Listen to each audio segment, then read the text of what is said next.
Македонија најверојатно нема да добие датум за почеток на преговорите за влез во Европската Унија. На самитот во октомври брифираат дипломатски извори за повеќе медиуми. Ова го аргументираа со цврстиот став на Франција, која по искуството со Романија и Бугарија не смета дека треба да попушти во однос на методологијата за минување неидните проширувања за Тирана и Скопје. Нова шанса за евентуално добивање на датум за Македонија би бил најрано следното лето, пишуваат медиумите. Дали Франција ќе остане на цврстиот став?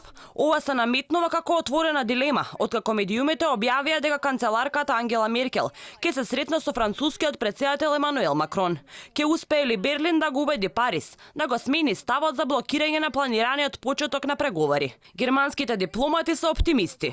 Германската агенција ДПА нагласува дека блокадата ќе биде особено горчлива за Македонија, која се согласи на промена на името за го откочи процесот за интегрирање во Унијата. Од друга страна пак, француските дипломати порачуваат дека промената на името, спроведена преку Преспанскиот договор, никогаш не била услов за почеток на преговорите со Европската Унија. Ама сето ова не го урива оптимизмот кај премиерот. Тој уште се надава на датум. Зборуваат дека треба да се добие одлуката за почеток на преговори, да се утврди нова методологија, која што нова методологија ќе даде шанса за побрзо совладување на поглавјата, односно скратување на времето до полноправното членство, но истовремено неуспешните перформанси во државата ќе ја враќат из државата назад. Но дефинитивно тоа не смее да биде пречка ние да го добиеме датумот за почеток на преговори, односно одлука за почеток на преговори. Лидерот на опозицијата пак смета урнисаниот правосуден систем во земјава е главната пречка за предпазливоста на земјите членки, кога е Македонија во прашање. Неносењето на законот за јавно обвинителство единствена вина има СДСМ Рената Треневска-Десковска и сите останати таму.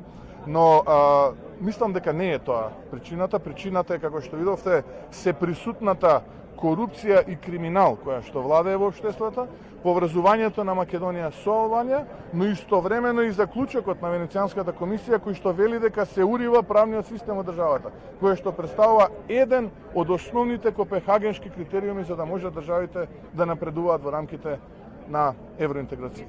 И додека го чекаме датумот, Бугарија секојдневно не потсетува дека нема безусловно да не остави да се движиме кон Унијата. За нив е пречка историјата, јазикот, македонскиот идентитет.